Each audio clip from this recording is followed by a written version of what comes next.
So whether you're new to a ghost hunt or you've done this many times before, we're going to show you some of the equipment you will use when you do a real ghost hunt with supernatural tours. And we've got quite a range of stuff on the table here, and this is the basic kind of stuff that you will use on the tours. So some of it is more scientific based, some of it is more spiritual based, because we think it's very important to have an equal mix. So we'll start over this side, because probably the first thing that you take notice of is this.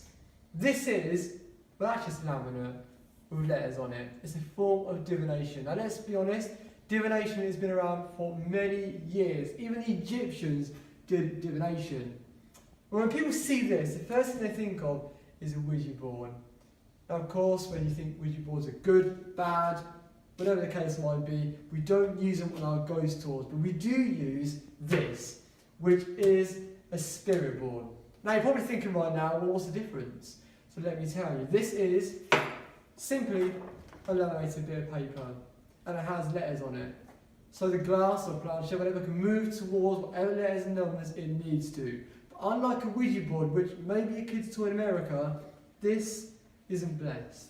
It's only meant to communicate with whatever spirits are in the building that you're doing the ghost hunt at. And that is it. No one else, no one more. So that's that. You probably saw me move it off, but we've got a glass. Now, this is for glass divination, another form of divination. All you do is pop in the centre of a table. You don't have to use this if you don't want it, you can just pop it down. And got to make sure the table's pretty smooth, and you all, how many participants there are, just put your finger lightly on the top. Don't put any pressure on, that's really important. And the idea is you call out to the spirits in the building, and the glass will move in directions, and you can ask as many questions, open or closed, as you want. If you progress and start getting loads of response, you can move to letters to get more accurate answers. Now, first thing you're probably thinking is, why do we use a wine glass? Well, it's quite simple really. If someone is physically pushing the wine glass, either purposely or subconsciously, which can happen as well, the glass will tip over. If you use a tumbler glass, a normal glass, it won't. It will just move, and you'll probably think that it's a ghost.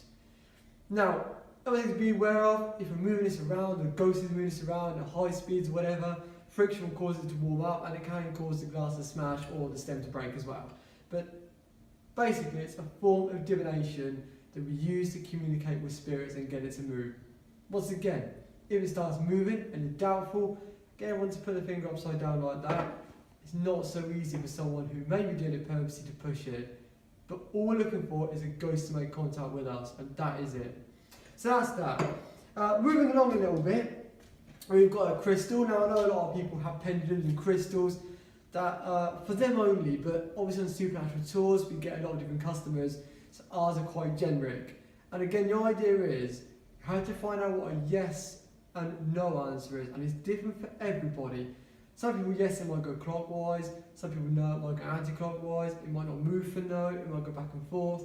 But once you've found it out, you can start asking questions, closed questions. So, did you die here? Those kind of things. And it can move. And you don't have to ask out loud, you can ask quietly, but the natural thing you've got to remember is that by you holding your arm up in the position I am right now, it's naturally going to shake, as it would with breezes and things, so just be aware of that. You can get holders to put it on as well, so try using those if you like. Then we've got dowsing rods here. Again, the waterwork people will employ people to use these, but we don't need to know about that. We're looking for ghosts. So, hold them straight like that. Now again, don't hold them too tight, don't hold them too loose, because if you hold them too loose, they'll just flap around. And if you hold them too tight, we're not going to move, are they? Put them to the ground, up, ask them to show you a yes. Now I'm going to do this. It could move differently for everybody. So for me, it could be a cross for yes, and may not move for no. But once you find out what yes is, same again, to the ground, up, what is no, and it might move. Remember, it might not though. Now, every time you ask a question, put it to the ground, point it back up, and ask a question. Now, it's a set of rods, so you can't say what's your name because you'd have to go through every letter. But you can ask them where in the room the ghost is, and it'll point in that direction. Okay? So moving to the more scientific based stuff, we have got a K2 meter on here, which you can turn on. It does little flashy things. Like the EMF reader, it measures what's known as milligauss. And everything has electromagnetic fields around it. Absolutely everything. Mobile phones, computers, TVs, lights. So it can never be on 0. The natural reader would just be above that. As you can see now, it's got just a little green light on there, which is an average normal reading. Now, assuming there's no normal factor, if it goes right up there and you have no idea why, then it could be paranormal. Now remember, much like the EMF reader, high levels of electromagnetic fields scientifically can make you have hallucinations. That's why we're using these on ghost hunts. They're not ghost detectors. There's no such thing as a ghost detector, because if there was, we'd all get out of a job really, wouldn't we? Let's be honest. But you will get people who, and it's up to them, can use this to get a ghost to try and manipulate it by getting it to move to different colours in response to their questions. But remember, the idea of it basically is to use it to find out where there's high levels of EMF to cause those hallucinations. Again, pretty much an answer, or natural answer, to what could be causing paranormal phenomena. That's the K2. Similarly, we've got a ghost meter or EMF reader, which does pretty much the same thing. This is a simple one. You can get tri-field meters and all the rest, but we just used a very simple one here on Supernatural Tours, which does pretty much the same as the K2 meter, but makes the beeping noise when the signal is higher. So that's the EMF reader. And we've got a dice, nothing significant about that, but we do use trigger objects, normally placed in flour to stop vibrations from moving them. And trigger objects, much like the keys, have something significant, I should say, to the building. Okay, so we're in these cells right now, so we use these keys. Now, it's always a good idea to place them in flour, like I said, to stop vibrations moving it, but take a photo at the start as well, a close-up, so you know exactly where that object is, so that if it does move, you can prove it by matching up the photos. If it's something smaller, like a dice, alright, you could draw around it on a bit of paper, but again, it depends on what angle you're holding your pen at, so it's always better to put in flour, marbles, whatever your trigger object is, and take a photo first to see. Just a better way of doing it. So, moving on, we've got a dictaphone, which, as you know, records voices.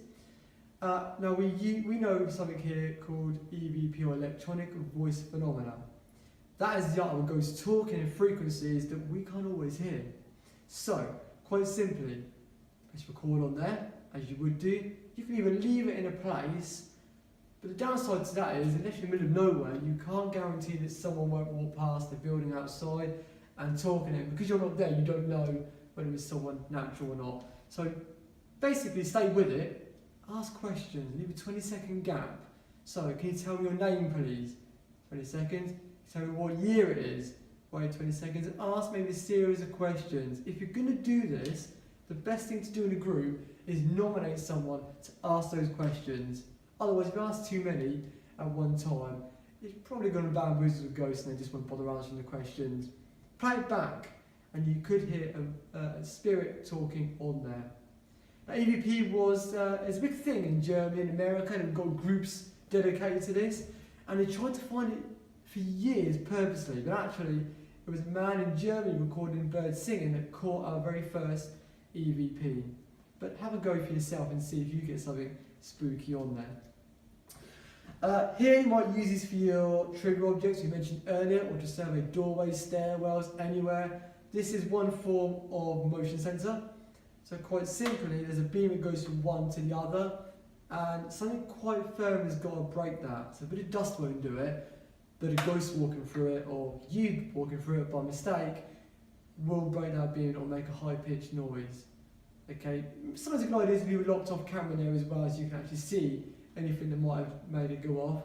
But they're quite useful to use in places like this where you've got doorways and stuff that you can put them across. Moving on there, we've got a thermometer. Now we know what a thermometer does, it takes temperatures obviously, but why would we use it in the paranormal? Well, quite simply, we're looking for hot spots or cold spots. Now, cold spots are more common, and we know when we're in a building, the temperatures will differ. It'll get warmer, it'll get colder, depending on central heating and the time of year and the time of day. So we know that. So we're looking for something quite substantial for it to record. So looking for quite good temperature drops. And again, the idea behind that, the principle behind that, is that ghosts need energy to do something, need energy to form. We're a form of that, and actually so is heat. So that's why you get those cold spots. So worth looking out for those as well.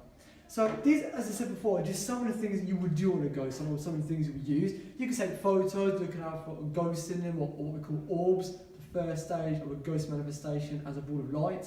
Don't get confused with dust. We'll show you when you come on our tours what the difference is.